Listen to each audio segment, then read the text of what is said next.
माननीय रमेश जी का राम जी का था, क्योंकि वो करीब 40-45 साल तक वहाँ विधायक भी रहे, मंत्री भी रहे, अच्छा पकड़ था, घर घर संपर्क था, तो उनका वोट था। इनका वोट भी तो नहीं है। अब कुल्हनी में लड़ने आ रहे हैं चुनाव, तो इस समय दूध का दूध पानी का पानी आ जाएगा। जी नमस्कार, न्यूज़ फाउंडेशन देख रहे हैं आप। मैं हूं आपके साथ धीरज सिंह। गोपालगंज और मोकामा विधानसभा सीट पर हुए उपचुनाव के बाद मुजफ्फरपुर में कुढ़नी विधानसभा सीट पर भी एक उपचुनाव होना है। हमारे साथ हैं मुजफ्फरपुर से लोकसभा सांसद अजय निषाद जी। सर, कुढ़नी की जो विधानसभा सीट है उस पर भी अब चुनाव होना है। आप लोग की दावेदारी कितनी मजबूत रहने वाली है? देखिए, अब जो है धनबल और बाहुबल का जमाना खत्म हो गया। चुनाव वही जीतता है जिसके साथ जनता खड़ी रहती है। अब प्रलोभन दे के, झूठ बोल के अब चुनाव नहीं जीत सकते। कुल्हनी में उपचुनाव होना है 5 तारीख को। इससे पहले जो गोपालगंज और मोकामा में हुआ, सभी पार्टी ने बड़े बड़े दावा किया, लेकिन नतीजा वही हुआ जो जनता ने चाहा। एक सीट पे भारतीय जनता पार्टी ने जीत किया, दूसरे पर राष्ट्रीय जनता दल ने जीत किया। अब कुल्हनी का है।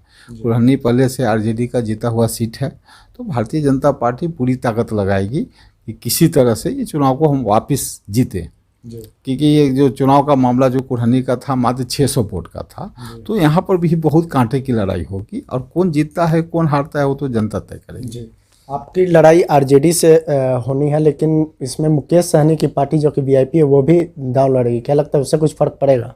कोई फर्क नहीं पड़ेगा। ऐसे भी तो चुनाव हारने के लिए लड़ते हैं, जीतने के लिए तो लड़ते नहीं हैं। अभी कुछ दिन पहले मोकामा और गोपालगंज में बड़ी कूद के महागठबंधन का मदद किए थे। अब फिर महागठबंधन के खिलाफ चुनाव लड़ रहे हैं, एनडीए के खिलाफ चुनाव लड़ रहे हैं। तो किसको जिताने के लिए, किसको हराने के लिए लड़ रहे हैं, पहले तो वो तय करेंगे। जीतने के लिए तो चुनाव नहीं लड़ रहे हैं। वो कहते हैं कि मुजफ्फरपुर की जो भी चुनाव होता है उसमें वो गंभीरता से लड़ते हैं, क्योंकि पिछली बार बोचहा में हुआ था तो उनका दावा रहता है कि बीजेपी को वही हराए थे। कोई आप बीजेपी का जो रिजल्ट सीट है निकाल के देख लीजिए। इनका टोटल वोट आया था 29,000, अमर पासवान जीते थे 35,000 से। इनका जो वोट का जो दावा करते हैं कि मेरा इतना % वोट मिला था, तो वो वोट इनका तो था नहीं। वो वोट माननीय पूर्व मंत्री माननीय रमेश जी का राम जी का था, क्योंकि वो करीब 40-45 साल तक वहाँ विधायक भी रहे, मंत्री भी रहे, अच्छा पकड़ था, घर घर संपर्क था, तो उनका वोट था। इनका वोट भी तो नहीं है। अब कुल्हनी में लड़ने आ रहे हैं चुनाव, तो इस समय दूध का दूध पानी का पानी आ जाएगा। जी, ओवैसी की पार्टी एमआईएम भी कुढ़नी विधानसभा सीट पर चुनाव लड़ने की तैयारी कर रही है, चूँकि गोपालगंज में उनकी पार्टी ने 12,000 वोट लाया था। क्या लगता है उनका भी कुछ असर पड़ेगा वहाँ पर? नहीं, देखिए, अब तो वहाँ का जनता तय करेगी। ऐसे तो जो भी है उनका थोड़ा सा सीमांचल एरिया में लड़े थे तो 5 सीट जीता था, लेकिन वो भी बाद में आरजेडी में सम्मिलित हो गए उनके जो विधायक थे। तो ये छोटी पार्टियां हैं, ये बिहार में कोई खास प्रभाव नहीं कर सकती। ये लोग चुनाव जीतने के लिए नहीं लड़ते हैं। ये लोग चुनाव किसी को टारगेट रख के किसी को हराने के लिए लड़ते हैं, लेकिन इनके लड़ने से और नहीं लड़ने से कोई फर्क नहीं पड़ेगा। जनता का जिधर झुकाव होगा उधर लोग चुनाव जीतेंगे। लेकिन जेडीयू और आरजेडी का तो कहना रहता है कि ओवैसी की पार्टी को जानबूझकर बीजेपी ही खड़ी करती है, कि जिसके कारण अन्य जो सेकुलर पार्टी उनको नुकसान हो। तो वो भी तो खोज के खड़ा कर ले ना, कोई रोक रहा है? बिहार में तो इतनी सारी पार्टियां हैं, समाजवादी पार्टी हैं, बसपा पार्टी हैं, सबको बुला के लड़ा दें।